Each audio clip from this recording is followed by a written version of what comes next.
Hello and welcome back to Mini Discoveries. Now, a slightly different episode this time because each month we're going to do a video looking back over how you have connected to nature, what you've seen out and about on your socially distant walks. Ideally this would have been at the end of the month, but I had to jiggle things around for the Big Garden Bird Watch, so although we are now in February, we are looking back at January. That seems to get closer every time. Ow! Spiky. So we'll start off with some interesting photos people have sent in, and you don't have to be going after frolicking birds or bouncing deer or other example of animal in motion. Sometimes the scenery is good, and we've got this beautiful photo sent in by Aisha of a rainbow. Little special moments like that, just great.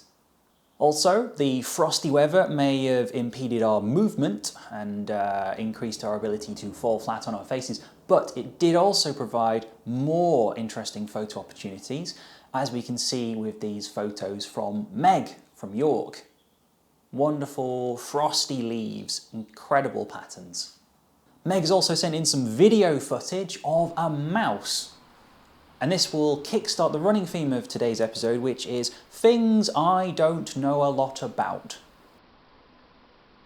So there are 6 species of mice in the UK, 5 native, 1 introduced, which is the edible dormouse. Don't eat it.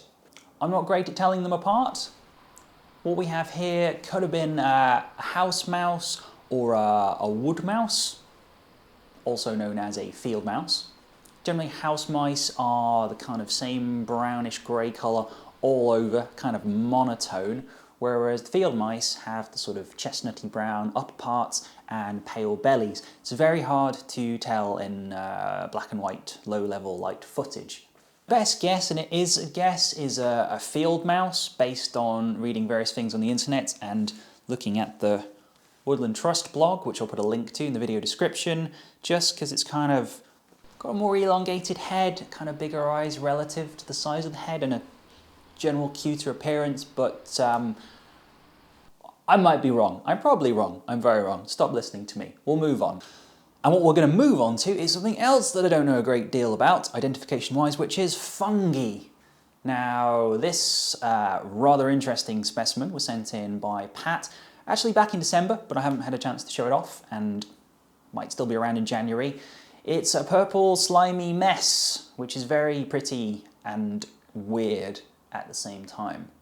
I think it is a type of purple jelly disc, part of the Ascocarini genus. I have probably pronounced that wrong.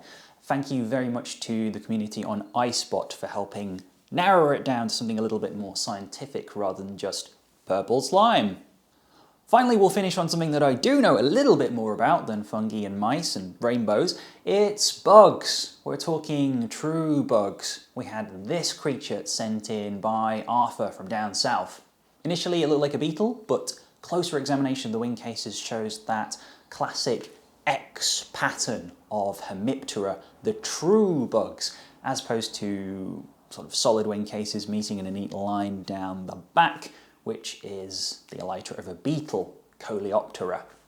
After much rooting around the world's geekiest and therefore best website, britishbugs.net, again, link in the video description, I managed to narrow it down to a particular genus, which I'll need to read off the book, which is Rhiparochromis, which is a very interesting little bug.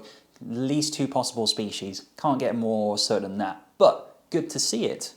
So there we have it. That's the end of our little catch-up, our little roundup of what we saw in January.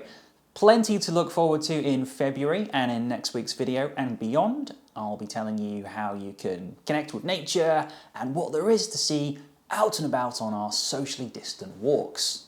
Until next time, stay safe, keep your eyes peeled, and goodbye.